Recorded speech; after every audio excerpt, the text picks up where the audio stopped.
Hello explorers, today I'm going to share with you 5 Seoul travel tips for first time visitors.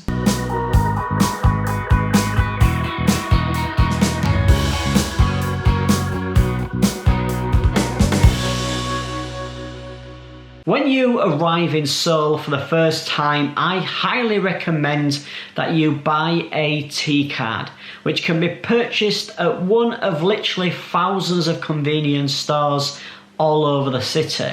So what is a T-card? Well, it's a transport card and it saves you money and time when you're travelling around the city. It saves you time because you don't have to purchase a single ticket every time you travel.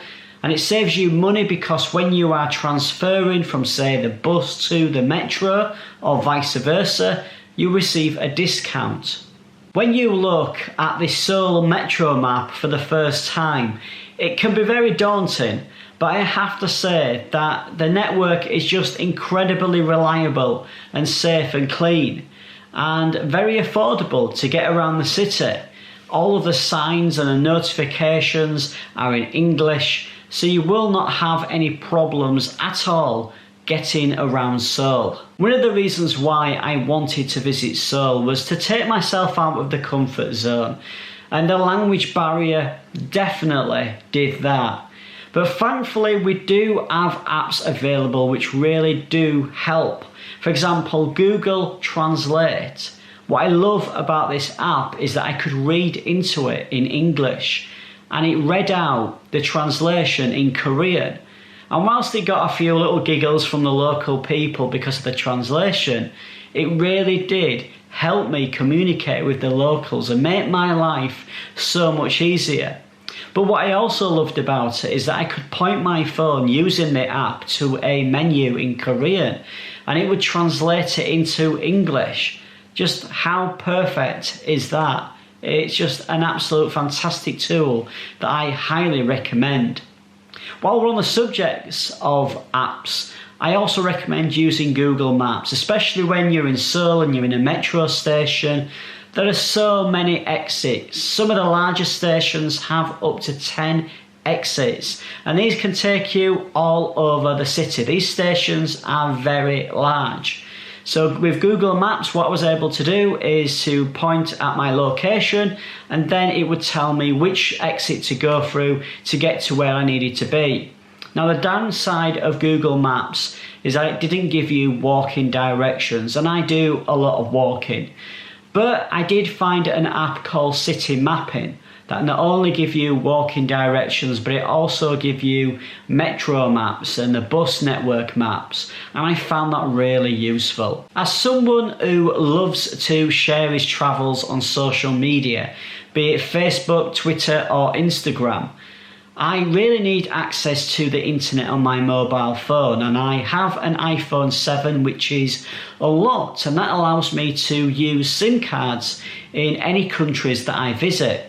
Now I was doing the research about Seoul, and what a lot of people were telling me is that no SIM cards were available. What I would have to purchase is an expensive MiFi unit, which I would then connect my mobile phone to. But thankfully I went to the travel centre at the Seoul station and found out that a SIM card does exist. It's very new onto the market, and for 30,000 won, which is about £20, about 26 US dollars, I get 1 gig of data.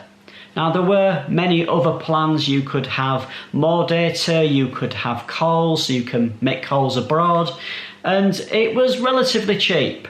It was very easy to set up because the staff at the travel centre set it all up for me. I really love Korean food, and I enjoyed eating out at restaurants when I could. I entered a restaurant, the waiter or waitress would take me to my table and then give me the menu. Now in the UK, when you are ready to order, you either put your hand up or make eye contact with the waiter or waitress. But in Korea, it's a little bit different. What you'll find on the table in most restaurants is a buzzer or a bell, and you have to press that to get their attention for them to come to your table and take your order. Now initially, for the first time, eating in restaurants, I was just kind of baffled by this, and I sat at my table for 5 or 10 minutes for somebody to come, and then I realised there's bells that I need to press. While we're on the subject of restaurants, when I eat out, I always give a tip of about 10% if the service and the food is good. But in Korea, it is not expected for you to tip. And on the occasions that I did, I was given the money back from the waiter or waitress. A lot of people fret about how much money they should give at a restaurant. Well, in Korea, you don't need to worry about that. If you have been to Seoul and have any travel tips, or maybe you have some questions, please leave them down in the comment section below. If you are new to this channel, please click on that subscribe button and the bell notification icon so that you get updates on new videos that I upload onto this channel. And if you found this video useful, please do give it a big thumbs up for me and also share it. Until next time, explorers, take care of yourselves and don't forget to explore.